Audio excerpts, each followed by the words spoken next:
já está aqui do meu lado, né, Dr. Halisson Castro, e ele veio conversar, já esteve com a gente no outro programa, na outra segunda-feira, e agora o assunto a gente considera assim delicado e também cheio de dúvidas, né, principalmente para os homens, quando a gente fala de potência sexual, que é um assunto que já deixou de ser um tabu, hoje é bastante discutido, né, doutor? E já tem, inclusive, vários métodos que podem contornar essa situação. A primeira pergunta é chave. Existe uma idade para que se passe por esse problema? Porque geralmente diz, potência sexual, só para quem está na terceira idade. E a gente sabe que, às vezes, a pessoa, se estiver muito nervosa na hora de uma relação sexual, ela pode passar pelo problema. Seja bem-vindo ao Vida e Saúde.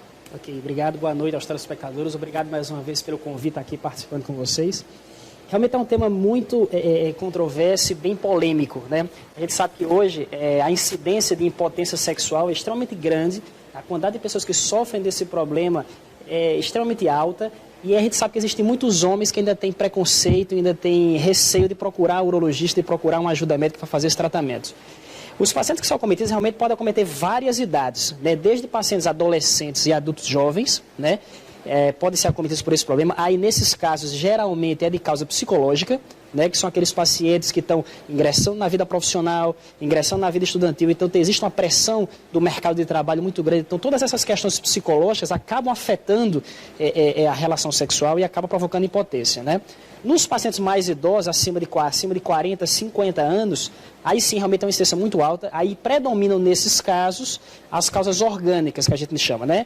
Que aí é o diabetes, é a pressão alta, é o tabagismo, os pacientes que fumam, né? Uso de medicamentos, né? A queda do hormônio masculino, que é a testosterona. E também acontece, às vezes as pessoas acham que é só nas mulheres, aí na verdade não é. Isso, a gente pode até falar um pouquinho, isso chama, a gente no homem chama de andropausa, né? Isso. Na verdade não é o termo correto, mas andropausa é como se fosse o período semelhante no homem da menopausa da mulher, né? Que acontece devido a essa queda do hormônio masculino, a testosterona, e uma das consequências é a impotência sexual. Agora, como é que a gente pode definir, então, a impotência sexual?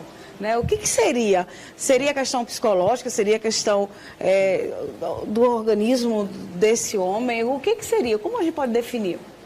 Impotência sexual, definindo, é a dificuldade ou incapacidade de você obter ou manter uma ereção peniana satisfatória para você desenvolver uma relação sexual de qualidade, né? Então, essa é a definição de impotência sexual. Então, todo esse processo de ereção está muito relacionado ao cérebro. Então, tudo começa com estímulo externo, né? A gente acabou de falar com o neuro, hein? Exatamente. Tudo começa aqui com um processo cerebral. Você tem uma ativação cerebral através do estímulo externo. Esse estímulo desce através da coluna, né? Através da medula e vai até o órgão genital, que é o pênis. Esse estímulo chegando uma vez no pênis, ele promove uma liberação de uma série de substâncias que façam que uma quantidade maior de sangue chegue até o pênis e promova o processo de ereção. Esse mecanismo todinho aí, se ele não estiver corretamente, desde o princípio a pessoa diz assim, você tem que se concentrar e se dedicar totalmente àquele momento, àquele ato. Já pode provocar a impotência, então. Com certeza. Então aí você vê, sabendo esse mecanismo de ação, desde pessoas que têm problemas, por exemplo, paciente que tem AVC, Parkinson, Alzheimer, ou até questões psicológicas do próprio dia a dia, pode afetar a ativação cerebral, porque você não consegue se concentrar e não consegue mandar o estímulo adequado através da medula para o órgão genital, pode ser uma das causas. Pacientes, por exemplo, paraplégicos e tetraplégicos, que têm problema de coluna, o estímulo não desce adequadamente pela coluna até o órgão genital, ele tem impotência também. Pacientes que fumam, que têm diabetes, pressão alta, têm colesterol alto no sangue, o que acontece? Formam-se placas de gordura dentro dos vasos sanguíneos, dentro das artérias, e, consequentemente, não chega uma quantidade de sangue adequada até o pênis. E, consequentemente, ele não consegue ter uma ereção satisfatória. Pois é, tem alguns casos, inclusive, que a gente sabe que as pessoas comentam muito, principalmente os homens. Porque às vezes bebem um whiskyzinho a mais, então tomam uma cervejinha a mais, demoram mais a ter a ereção. Mas eles levam isso como um lado bom, né? Porque vai demorar. E, na verdade, isso pode prejudicar a saúde e a rotina sexual desse homem. Pode. Tudo em excesso traz malefício para o organismo, né? A gente sabe que realmente tanto o cigarro como o álcool em excesso prejudica o processo de ereção e pode ser causa frequente de impotência. Agora, uma coisa muito interessante. As mulheres, elas estão sempre se cuidando mais do que os homens. A gente até conversa sobre isso, parece que a gente é mais disciplinada, não sei. Quando a gente fala de um homem fazer uma vasectomia, ele já acha logo que ele não vai ter mais ereção, que ele não vai ter mais o desejo sexual. E influi você fazer uma vasectomia para evitar ter mais filhos. Já teve 3 filhos, a mulher não pode fazer uma cirurgia, não pode fazer uma laqueadura.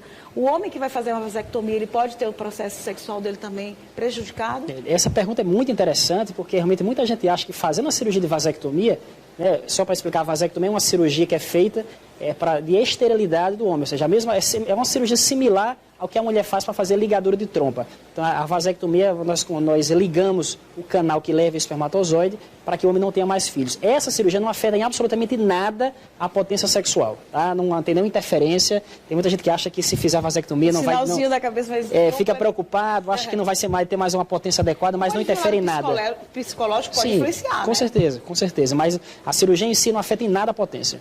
Em relação aos vários produtos que surgem no mercado, inclusive uma cirurgia também já consegue fazer, quando se é diagnosticado realmente que existe o diagnóstico que a pessoa tem problemas de impotência sexual, já tem inclusive prótese que ajudam. Nós temos o Viagra, que todo mundo sabe que já é vendido, inclusive tem pessoas que exageram na utilização da medicação, tem jovens que estão querendo, por curiosidade, utilizar a medicação. Como está esse processo, desde a cirurgia ao simples remedinho azul? Isso. Então é importante falar que, em relação ao tratamento da impotência, a gente sempre começa o tratamento, primeira coisa, corrigindo os hábitos do paciente. Se eventualmente ele tem pressão alta, tem que corrigir a pressão. Se tem diabetes, tem que corrigir o açúcar no sangue. Se ele fuma ou bebe, tem que parar de fumar e beber, ou seja, que são as causas que podem estar provocando a impotência. A primeira coisa é corrigir esses maus hábitos dos pacientes, né? Aí a segunda coisa é você entrar com os medicamentos, é a primeira linha de tratamento. E aí existem vários medicamentos no mercado, né? Existem medicamentos... perigosos também com excesso. Se usado em excesso é perigoso. Tem alguns pacientes que não podem usar, quem tem problema, quem toma remédio para o coração não pode usar esses medicamentos, porque pode baixar muito a pressão. Existem vários mercados. A gente sempre recomenda tomar 30 minutos antes da relação sexual. E aí o tempo de ação vai desde até 4 horas até 36 horas, né? Existem várias opções hoje no mercado. Nos casos que não respondem à medicação, aí nós tratamos com injeções no pênis, né? O paciente, antes da relação sexual, injeta uma substância diretamente no pênis e isso induz um processo de ereção. É uma segunda linha de tratamento. E nos casos realmente refratários, que não respondeu nem a medicamento, nem a injeção, aí sim é que você falou a opção de prótese peniana, né, que nós fazemos uma cirurgia e colocamos uma prótese de silicone dentro do pênis, né? E aí você, com resultados até bons. Muitos pacientes que nós colocamos, os resultados são bons, o pessoal fica muito animado e tem uma relação sexual de boa qualidade. Nessa questão da injeção, que já é a segunda tentativa para que não venha para a cirurgia da prótese, tem uma idade para que esse tratamento seja feito? Ou é a partir da terceira idade, que é mais ocasional? Isso. Normalmente, esses casos que não respondem a medicamento, geralmente são pacientes acima de 50 anos, que geralmente já têm vários problemas orgânicos. Aquele paciente que já teve AVC, infarto, tem diabetes, pressão alta, é tabagista, que os vasos sanguíneos já estão tudo obstruídos por placa de gordura, que aí nesses casos o medicamento não resolve, né? Aí geralmente nesses casos a gente parte para as injeções e em último caso para a prótese peniana. É mais em pacientes acima de 50 anos. Doutor, agora tem o caso inverso, tem a ejaculação precoce, né? Que às vezes a pessoa quando está começando a situação já é feliz, antecipadamente, né? Como tratar a ejaculação precoce? Que a gente percebe que também acontece tanto com os adolescentes, como também já com os adultos. Isso. A ejaculação precoce ela é um problema extremamente frequente. No nosso consultório a gente tem muitos pacientes, inclusive pacientes jovens, né? Porque a ejaculação precoce, ela está muito relacionada a causas psicológicas também. Principalmente, 90% dos casos é de causa psicológica. Então o paciente fica ansioso, preocupado, estressado, eventualmente teve uma impotência em uma relação, então ele vai ansioso para a próxima relação. Isso acaba interferindo na região cerebral responsável por esse processo de ejaculação, então ele vai muito ansioso e acaba ejaculando muito rápido, né? Então, é importante a definição da ejaculação. É aquele paciente que ejacula, ou seja, ele perde o controle da ejaculação. Ou seja, ele ejacula logo no início da relação ou logo depois que inicia o processo de relação. Ele já ejacula muito rápido, ele perde esse controle, né? Então, o tratamento, geralmente, a gente faz um tratamento conjunto com a psicoterapia. O papel do psicólogo é muito importante nesse tratamento da ejaculação precoce, já que na maioria dos casos tem um componente psicológico, né?